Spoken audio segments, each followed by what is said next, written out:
So today's topic is the war against Iran, inside the military campaign, the regime crisis, and the strategic endgame.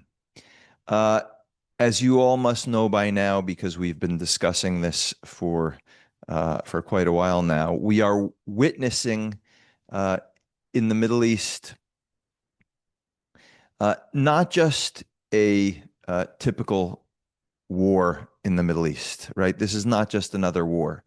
It is a campaign with the potential to reshape the strategic balance of the region, alter global energy markets, and possibly determine whether the Islamic Republic of Iran survives in its current form.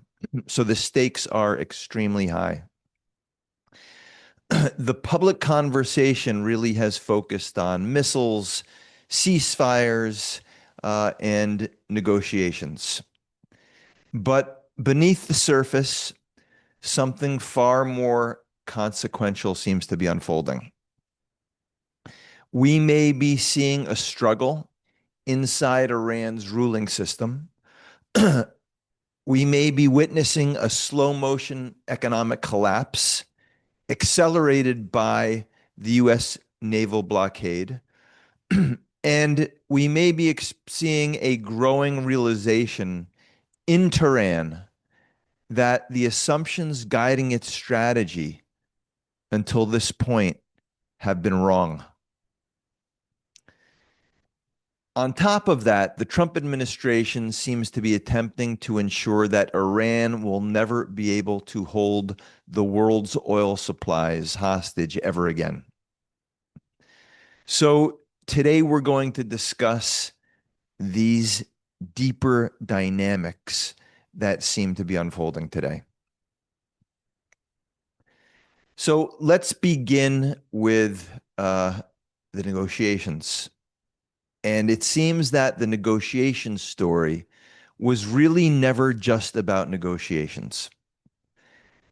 At first glance, the recent diplomacy between the United States and Iran appeared to be fairly straightforward. Talks were scheduled in Pakistan, and the U.S. envoys, Stephen Witkoff and Jared Kushner, were expected to travel for a second time to Pakistan, to Islamabad, Pakistan, to negotiate with the Iranian delegation. And that negotiation was supposed to take place this past weekend. But then Trump abruptly changed course. And he stated publicly that the Iranians had sent people, in quotes, nobody ever heard of. And he canceled the trip. Trump's remarks matter because they likely reflect more than simply his irritation.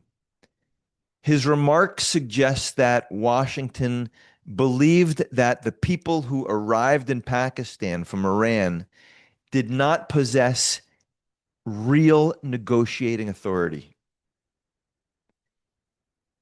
Just days before these negotiations were supposed to take place, Mohammad Ghalibaf had been the central player in Iran's diplomatic track. Who is Mohammad Ghalibaf? He's the Speaker of the Parliament. And after the upper tier of the Iranian leaders were eliminated, Ghalibaf seemed to take center stage as the key player in Iranian diplomacy with the United States. So he was the known key figure, someone that the Trump administration had identified as a serious regime insider. Ghalibaf represented what the Trump viewed as the pragmatist lane of Iranian politics. Now, when we talk about a pragmatist, we're not talking about a moderate in any Western sense of the word. But among the Trump administration, they believe that Ghalibaf and those like him within the Iranian regime were comparatively more interested in some sort of tactical compromise. Now, the Trump administration, in my view, was probably a bit naive in their assessment of Ghalibaf. But this is how they saw him. They saw him as a pragmatist, someone they could speak to, someone they could work with, someone that they might be able to come up with a negotiated solution. They felt they had someone who might be reasonable. But then suddenly, the Trump administration learned that Ghalibaf was sidelined. And instead, the foreign minister named Abbas Arakchi took Ghalibaf's place as the lead negotiator. So Ghalibaf seemed to be pushed out, and Arakchi takes center stage as the chief diplomat in Iran.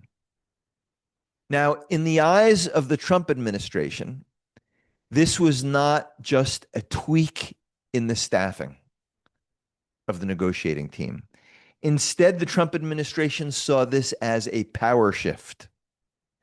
Personally, I'm not so sure. Perhaps it was just Iran playing games in the United States, and perhaps it was all theater.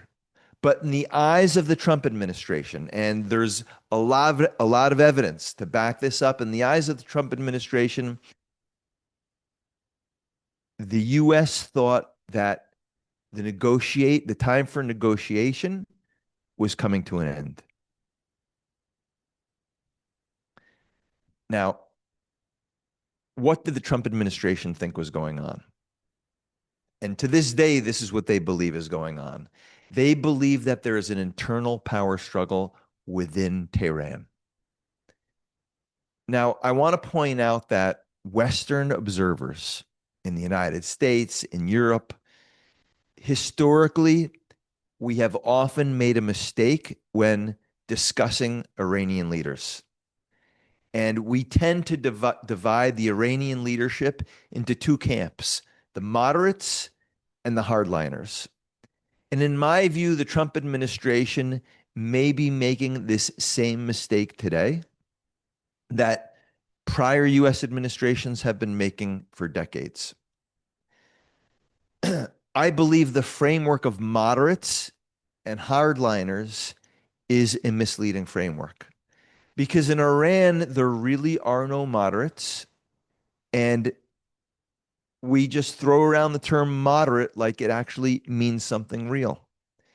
I think that under a best case scenario, assuming that Iran is not merely playing games with us, the way we can think about two factions in Iran, hardliners and moderates, would be the following.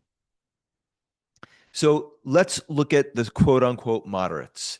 This faction perhaps understands that a functioning economy in Iran matters. They know that people in Iran need jobs, they need food, they need gasoline, they need to be paid wages. There needs to be at least some minimal level of normalcy in the economy. And because of this, this group of quote unquote pragmatists may support some kind of tactical compromise with the United States in order to save the economy from extreme pain, in order simply to preserve the Iranian regime. It is a survival tactic. But the long-run ambition of these so-called moderates is to obtain nuclear weapons for the purpose of dominating the Middle East and ultimately dominating the world. Okay? So I would say that's the best case scenario, right? That's the best case scenario. If there are moderates, they still want to ultimately obtain a nuclear weapon, dominate the Middle East, dominate the world, but they care about the economy because they believe if the economy really goes through a full collapse, then they won't be able to achieve their ultimate objectives. Now, the other faction, let's call them the hardliners, they are purely ideological and purely revolutionary, not only in the long run, but in the short run as well. And what might potentially differentiate the pragmatists from the hardliners is the hardliners have an apocalyptic view of the world. Meaning, this is key to understand, they believe that the worse things get right now, the more chaos, the more destruction Iran experiences, the more it looks like the regime is closer to the end. In truth, that means that closer to the end, closer to the destruction of Iran, actually fits with their messianic vision, that the way to bring their version of the Messiah to the world is through chaos and destruction. So the closer we get to chaos and destruction, the closer we get to Islam being spread throughout the Middle East and spread throughout the world. It's this deeply religious apocalyptic view of Islam and the evolution of the world that would distinguish the pragmatists from the hardliners. At some point, I plan to do a class on this vision, this hardline vision, to make it more digestible, more understandable. I think it's very important. So I do plan on getting into these ideas in some great depth at a later date. Perhaps next week we'll do that. Okay. Therefore, the hardliners prioritize confrontation now, not in the future, but right now, and all-out resistance immediately. They prioritize ideological purity over any economic logic. And crucially, this hardline faction, and the Trump administration now seems to be understanding this, that they have always had the final say, and they have the final say today. Now, again, it could be that there is no difference between the moderates and the hardliners. It all may be an act. But if there is a difference, that's the difference. Now, at the very center of the current power structure in Iran, we mentioned Ghalibaf, who it appears to be the chief diplomat. Now the chief diplomat is the foreign minister, Araghchi. But the one really calling the shots, the big decision maker today, his name is Ahmed Vahidi. Ahmed Vahidi is now the center of the Islamic Revolutionary Guard Corps, the IRGC. This is the security establishment in Iran, the IRGC, and Ahmed Vahidi today heads that security establishment, heads the IRGC. The Trump administration believed that he and his close confidants opposed the concessions that Ghalibaf and the moderates were willing to make to Trump. Vahidi criticized Ghalibaf and the other negotiators, and he moved to assert control over both wartime decisions as well as diplomacy, as well as the negotiations. Okay. This is the view of the Trump team. They believe there were two camps, the pragmatists and the hardliners, and that Vahidi got fed up with the pragmatists, threw Ghalibaf overboard, and now Vahidi is running the show. And he's got the foreign minister as now his chief negotiator. Okay. This is the way the Trump administration sees it. If this story is true, and the Trump team believes it is, then what happened was really simple. The pragmatists or the moderates tried to explore a deal with the Trump administration for the purposes of saving the Iranian economy from a death blow. Okay. But the hardliners viewed this as weakness and a costly mistake. And the hardliners won the argument. And as a result, the Iranians hardened their negotiation strategy accordingly. And they basically said, we're not budging. We're not giving up anything. We're not giving up our nuclear ambitions. We're not going to pretend that we're going to pause anything. We're giving up nothing. Again, they believe that confrontation and chaos and even a meltdown in Iran brings about their messianic vision. So no compromise. If this is in fact what happened, as the Trump administration believes, then it explains Trump's reaction.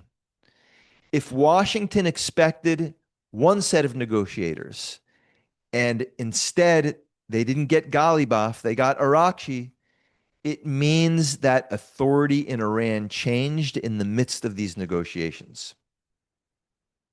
And as a result, Trump made a decision on not sending my negotiating team to Pakistan. Now, again, maybe that's not what happened, right? Maybe that's not what happened. Another possibility is that this so-called moderate faction does not exist at all. After all, Ghalibaf, the guy who was their first negotiator, he's also a mass murderer, right? This guy's been Speaker of the Iranian parliament for years. He has absolutely directly ordered the mass murder of many protesters. He actually ordered directly the mass murder of over 40,000 Iranians a few months ago. So is this guy a moderate? Or instead, is this all theater? And Iranian diplomacy is all an attempt to gain more and more leverage to wear the Americans down. Now, the Trump team doesn't see it this way. But this is exactly how the Iranians played Obama and Biden and presidents before Obama, right? They always presented the Iranian leadership as there's a moderate faction and a hardline faction. But in reality, there was probably always just a hardline faction. So what is it today? And the truth is, we don't know the answer. I'm skeptical. I find it hard to believe that there are hardliners and moderates, but the truth is, nobody really knows the answer to that question. But what about the Trump team? What about the Trump team? It seems that no matter what is going on in Iran, whether there's hardliners and moderates or not, what we do seem to understand, and the Iranians seem to be understanding this more and more, is that Trump is not Obama or Biden. A recurring Iranian assumption appears to have been that Trump wanted a deal. And from Iran's perspective, why did they think that? From Iran's perspective, they believe from watching Trump over the years that Trump values big, impressive headlines. And while he may like big headlines, he dislikes prolonged conflict. And Trump has a strong preference for big, grand bargains, right? He's the deal maker. So they thought they could strike a deal with Trump. And they also believe that Trump is under huge pressure from the domestic politics in the United States, and domestic politics, high oil prices, growing, falling support for the war would ultimately pressure Trump to settle and reach a negotiated solution that would give Iran the upper hand. Therefore, the Iranians believed that delay and humiliating the Trump administration and constant brinkmanship would force Trump into making important concessions. But instead, Trump seems to be the one surprising Iran. And to date, he has not rolled over as they expected. In fact, it seems like just the opposite has been happening, right? The United States is not rushing to make a deal. In fact, we just said that Trump stopped his negotiating team from going to Pakistan. The US is sending signals that its positions will not soften. Trump is not backing down on his demands that Iran must end its nuclear program, right? So, this hard line from Trump has important implications for Iran. If Iran's strategy depended on waiting out American impatience, and in fact, impatience on the part of Trump really doesn't exist. If that's the case, Iran's leverage against Trump shrinks dramatically. And it does appear that the Iranian regime may be going through a reassessment of Trump, right? That may be happening right now inside the IRGC. So, where does this leave the Iranian regime? Well, it seems that, and this is based on reports of internal discussions that are leaking out of Iran, that Iran is weighing three possible scenarios. Scenario number one, we'll call it maintaining the current stalemate. So if Iran decides to maintain the current stalemate it has with the Trump administration, that would imply that they will not budge. They won't make any concessions in negotiations. They will weather the storm in terms of their blockade of any oil tankers going through the Strait of Hormuz. But at the same time, they'll have to withstand this airtight naval blockade that the United States is putting up against Iran. So Iran cannot import any goods. It cannot export any goods. It can't make any money, right, by exporting its oil. It can't import much needed gasoline or food or any other products for that matter, right? They will maintain the stalemate. Now, this is probably the least dramatic path for the Iranian regime, but it's also quite dangerous because internally, the economic pain within Iran compounds every single week because their economy is being squeezed. Okay, so that's their first option. Option number two that the Iranian regime is considering, they could make some concessions and reach an agreement. Now, this goes against their hardline view. It goes against their messianic view. And they would really lose face among their most ardent supporters who are all in with this messianic vision, right? If they make any concessions, and the key concession is on their nuclear capability, again, this may be economically rational because they give their economy some life, but it is the most politically humiliating decision for these ideological hardliners. They go against their own messianic belief system. They go against the messianic belief system of their small group of core hardline supporters, and that puts them in a very dangerous spot. So, but it's something that apparently is being discussed. And then the third possible reaction, they could engage in deliberate escalation.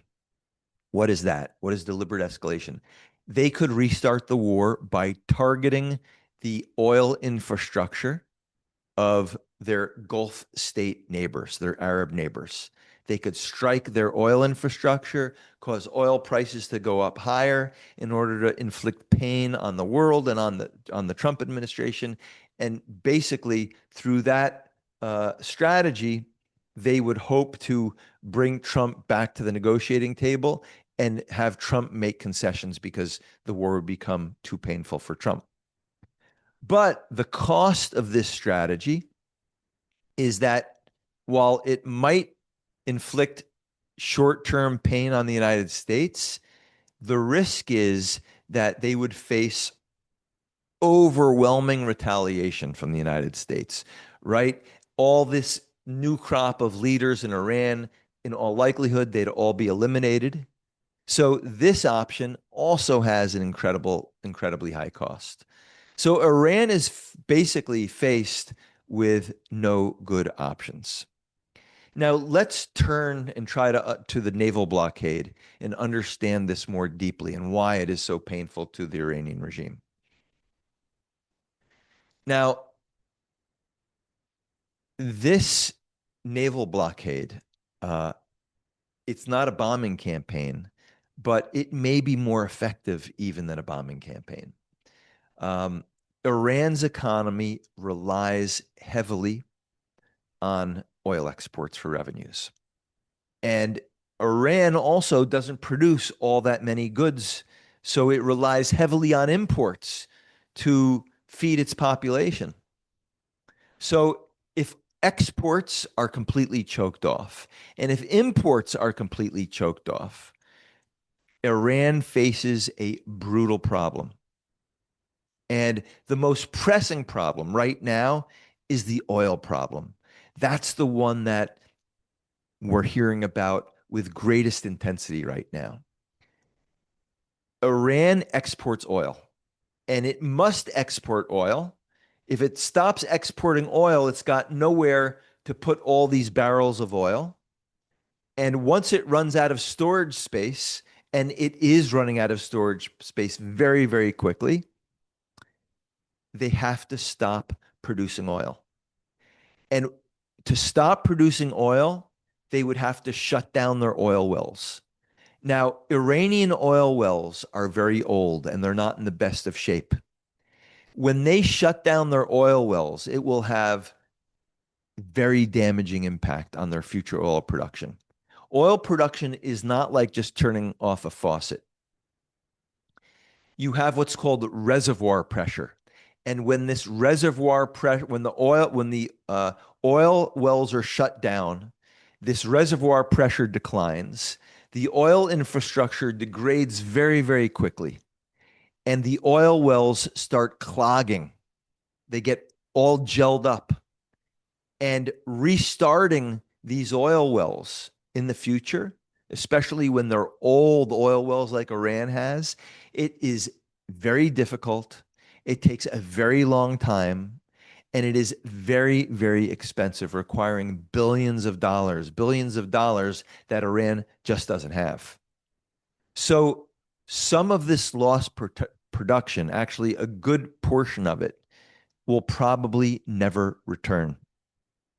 So blocking Iran's oil exports, as we're doing, will inflict not only short-term damage on the Iranian regime, it will inflict serious long-term damage that the Iranian regime can never recover from.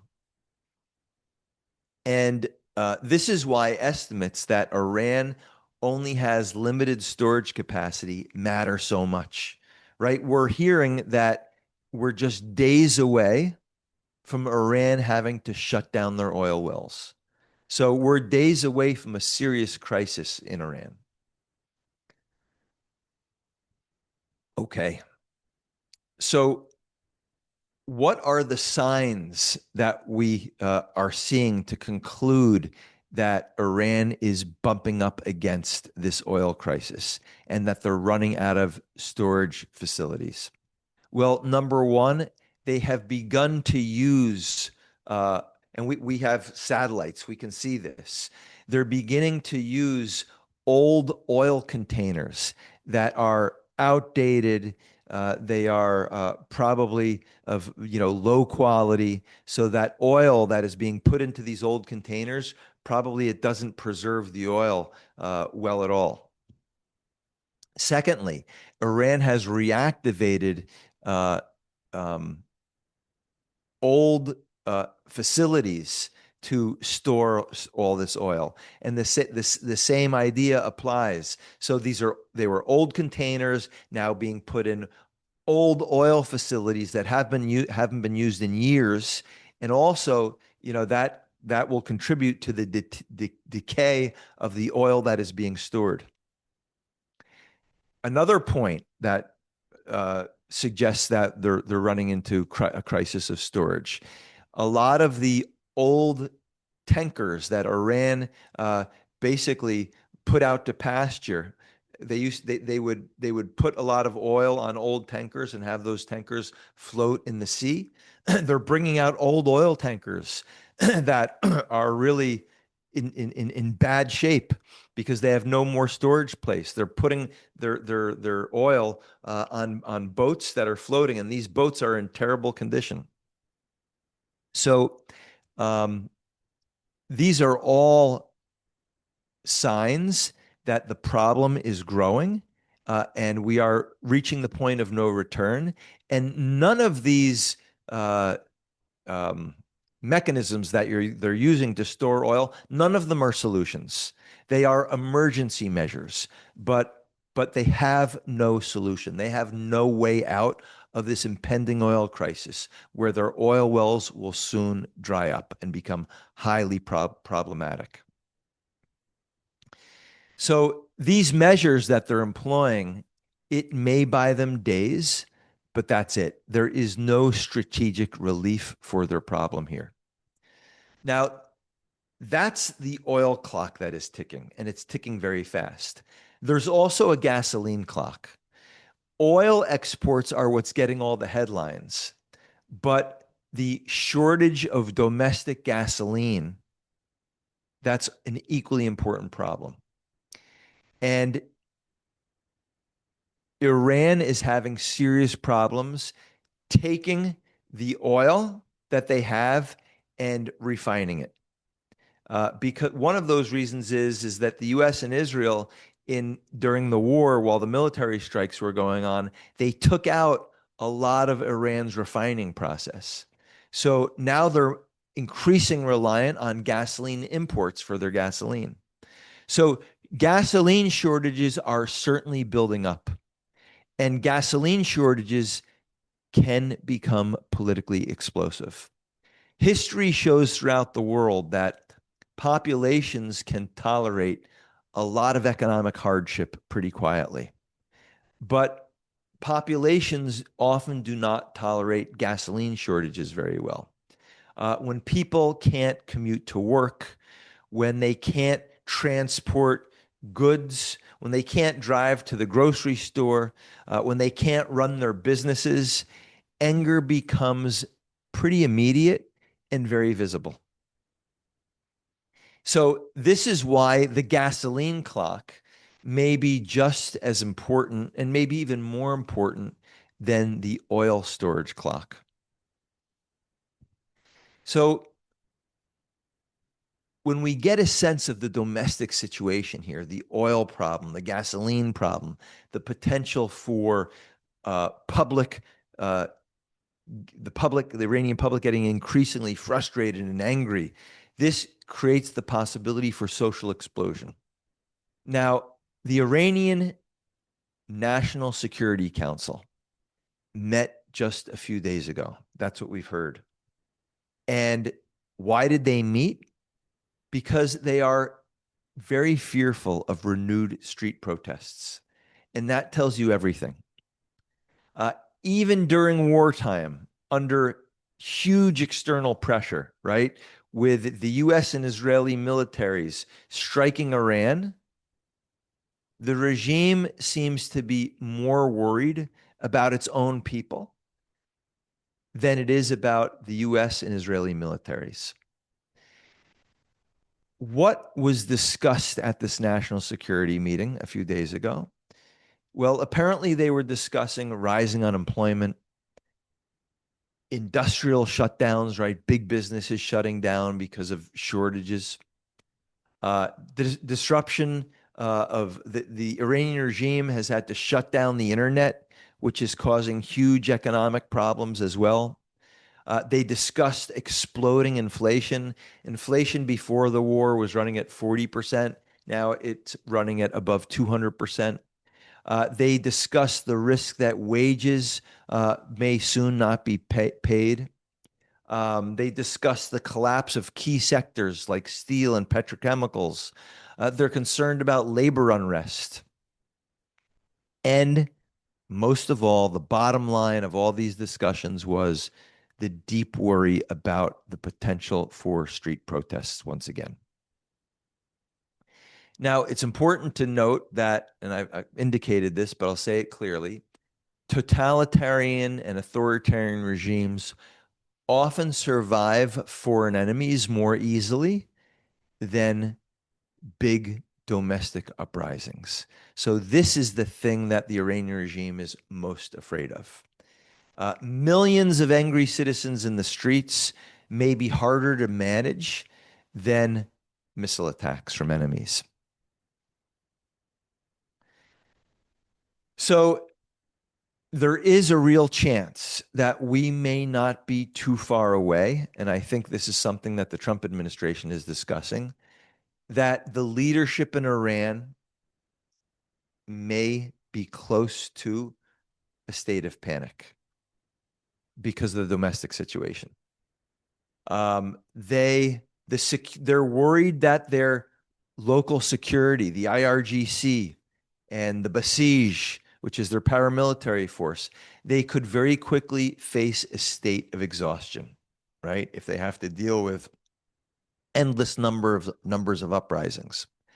And this is happening all in the middle, or it could be happening all in the middle of economic paralysis, where the government might not be able to pay the wages of its security work, of its security apparatus. Now, these fears, and this is what the Trump administration at least is hoping for. They're hoping that these type of internal pressures could lead to cracks inside the ruling coalition. And the Trump administration seems to believe already that we're seeing these cracks between the hardliners and the moderates. Again, I'm not so sure, but you could start to see cracks if you start to see these domestic pressures begin to well up. Now, if the Trump team is correct that factions within Iran have begun to emerge already, and that there's a real disagreement on whether to negotiate or not to negotiate, whether to return to war or not return to war. So if we're already seeing these cracks, then protests become even more potent, even more dangerous for the regime. Because protests have the potential to cause every regime insider to ask themselves one question: do I stay loyal to a sinking ship? And that is critical. And that's why this economic blockade, this naval blockade that squeezes the economy, is so important and could potentially be more powerful than missiles flying through the air. Now, I want to touch on the international environment a little bit, specifically in the Middle East. What's going on right now among Iran's neighbors? Well, just 2 days ago, we had a significant development. Qatar reportedly reduced its support for Hamas. Okay, Qatar is a country that has been supportive of Iran, supportive of Hezbollah, supporter of Hamas. So at the same time, it pretends it's an ally of the United States. So it plays both sides. But now we're hearing that Qatar is reducing or perhaps even totally eliminating its support for Hamas. If these reports prove to be accurate, this would signal that even countries that have long balanced between the US camp and the Iranian camp, they are recalibrating. They're reassessing their stance. And why would that be?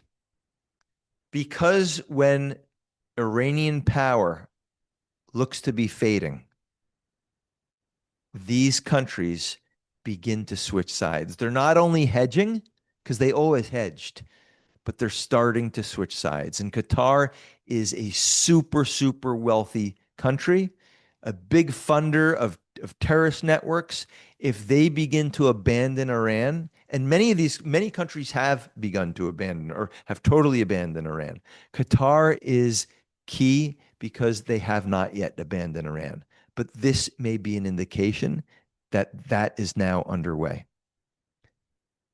Now, it would make sense because regional actors like Qatar, they want to align with strength and survivability. And if it looks like the Iranian ship is sinking, it would make sense for them to clearly align with the United States. So we are going to follow that carefully. It will be very important it would sort of be a nail in the coffin if we care about Iran being completely isolated in the Middle East.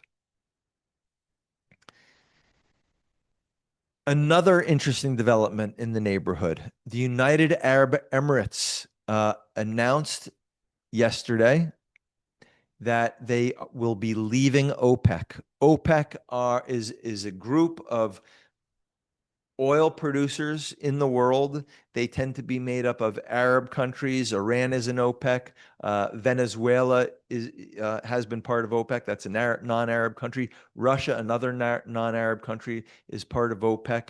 The UAE, which is the third largest oil producer in OPEC, is leaving. And that becomes effective on May 1st. And this is a very important signal as well, because they are making a decision to distance themselves from OPEC discipline to pursue a more independent oil strategy. Now, when I say OPEC discipline, what does that mean? OPEC, again, it's a group of oil producers, and anytime oil prices drop too much, the oil producers of OPEC cut oil supply. They cut their production in order to give oil prices a boost. Okay, so this organization, OPEC, has been critical in keeping oil prices fairly high for many, many decades. But with the United Arab Emirates leaving OPEC, it reflects a reassessment of the way the UAE sees itself in the world and among oil producers. Now, key players like the UAE seem to want to get closer to the United States. They want to distance themselves from the Arab world and align themselves closer to the United States and Israel. And they will join Trump's effort to maximize oil production, to build alternative export routes, right? The Strait of Hormuz has been a key export route for Middle Eastern oil. But with UAE switching sides, that also signals that they are completely open to reducing dependence on the export route of the Strait of Hormuz and develop other export routes. So Iran will not have control over that choke point. Very important. And it probably means that these new pipelines will start to be built immediately. Now, a question I ask myself is, I hear again and again from military experts, why doesn't Trump order the military to, yes, maintain the naval blockade on Iran, but allow all these other countries that ship oil through the Strait of Hormuz. Why doesn't the United States, by force, open up the strait? Right? We can do that. It's not an easy job, but we can use military force. We can shoot all of the Iranian small little attack boats. There's hundreds of them. We've sunken many of them, but there's many more that need to be sunk. We can do, complete the mine sweeping exercises. Why not clear the Strait of Hormuz so oil tankers, international oil tankers from the Middle East can pass through the Strait of Hormuz? Yes, keep the blockade on Iran airtight, but allow all other shipping to pass. Why aren't we doing that? And sure, there are risks involved, but again, every military expert says we can do it. Well, my hunch, and I don't know, I don't have any tangible proof. My hunch is that Trump wants to effectively make the world completely independent from the Strait of Hormuz so that Iran can never, ever do this again. And the way you do this is actually by allowing Iran to continue to hold the world's oil supplies hostage, by they allow them to continue to stop oil tankers from passing through that, so other oil countries develop other routes to transport their oil. Okay. And this is what the UAE is signaling. They are on board with this plan. Now, such a development to create new export lanes for oil, that's a multi-year project, right? That can't be done overnight. But once you get that ball rolling, once construction once funds are raised to begin that, and once the construction gets going, it's a self-fulfilling process. It will be complete. So that's my hypothesis. Maybe Trump is allowing oil prices to stay high to begin this process of developing new oil routes, and the UAE switching sides, leaving OPEC, may be a first step in that direction. So a very, very interesting development. Now,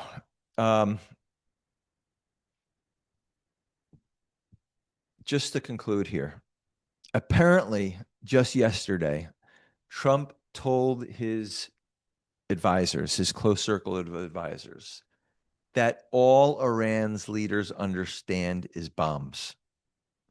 At the same time, the Wall Street Journal today reported that Trump is not planning on bombing Iran, but instead he's willing to maintain this blockade for months and months. So which one is it?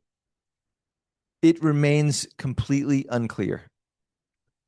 But what we can conclude is that Trump is not showing any signs of backing down.